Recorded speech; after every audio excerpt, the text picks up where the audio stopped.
Karen Kinzie. Hi.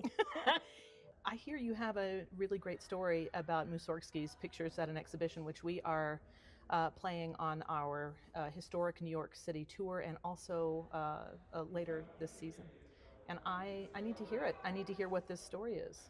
Well, it's not just one story. I Oh. actually have 3 different stories. Okay, you're going to have to lay it on me. Okay, so the first one, we'll go chronologically. Okay. When I was in 3rd grade, growing up in Chicago, my class took a field trip and we went to Orchestra Hall and saw the Colorado Symphony play a youth concert. Swanky. And they played Pictures in an Exhibition. Nice. With a giant screen hanging over the orchestra, and they showed the artwork. Oh, nice. Okay. And I was blown away by the combination of the stunning music and the art and just being in such a beautiful space. Yeah. I decided then and there when I was in 3rd grade that I wanted to play in the CSO.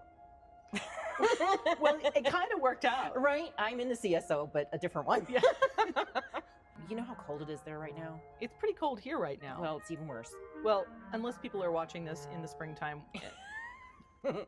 Anyway, editing all of this out, as usual. Yeah, of course. And then the second story, we moved to Florida when I was starting high school. Right. And to audition to get in the youth orchestra, the conductor came to our school and listened to my sister and I play. And he said, well, girls, not only are you the front stand of youth orchestra, but I also want to invite you to play in the adult orchestra. Oh, nice. Which was semi-professional. You know, some people were paid. And you were just barely in high school at this point? I was 13. 13. Okay. Yeah. So I'd heard the piece once in 3rd grade. Mm-hmm. And then my sister and I went to rehearsal, and the first piece on the stand was Pictures in an Exhibition. Oh, my goodness. Sight reading.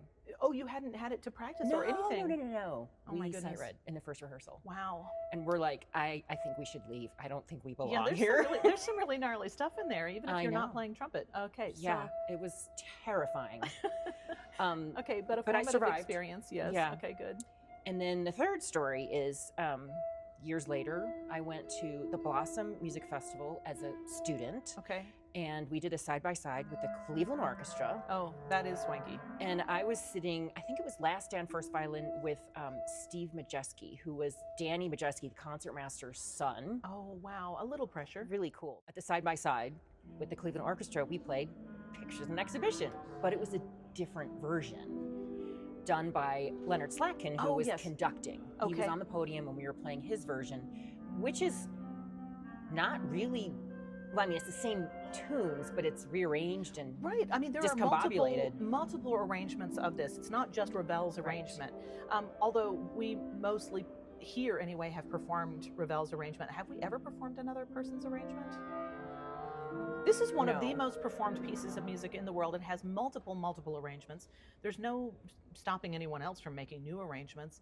But for some reason, we mostly, I will say 99.99% of the time play Ravel's arrangement. It started out as a piano piece. Right. And has been arranged or orchestrated for full orchestra in any number of ways. So it's very colorful on the piano, but it blossoms into something incredible with the orchestra.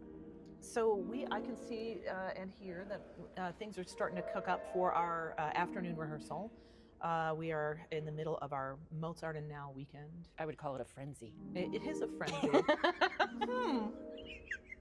I wonder what John Adams would have to say about that. Frenzy.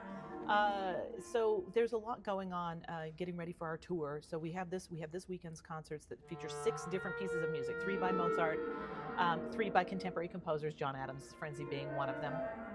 And then we go straight into rehearsals for our tour program that has this Mussorgsky on it. Are you looking forward to playing the Mussorgsky just generally, or does it carry some extra, I don't know, excitement and weight for you that you now have a 4th story to tell that you've played it in Carnegie Hall? Yeah, I think that you just hit it. Yeah. Playing Pictures at Carnegie Hall is like the epic part of my life, I guess. I feel like you need to make downhill after that.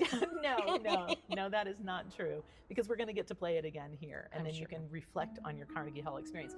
But I feel like with these 4 stories, the 3 that you just told, plus the one that you're going to have from Carnegie in really just a few days, right? I feel like you could make a sort of a meme, a 4-panel meme about your Mussorgsky Ravel experience, and then there will be one of these things is not like the other, and it'll be the Slatkin version. Yeah, that would be really cool, actually, to put it together in a storybook. Well, you know, if in all my copious amounts of spare time, I will get right on the photoshopping for you. Sounds good. I can't wait to see it.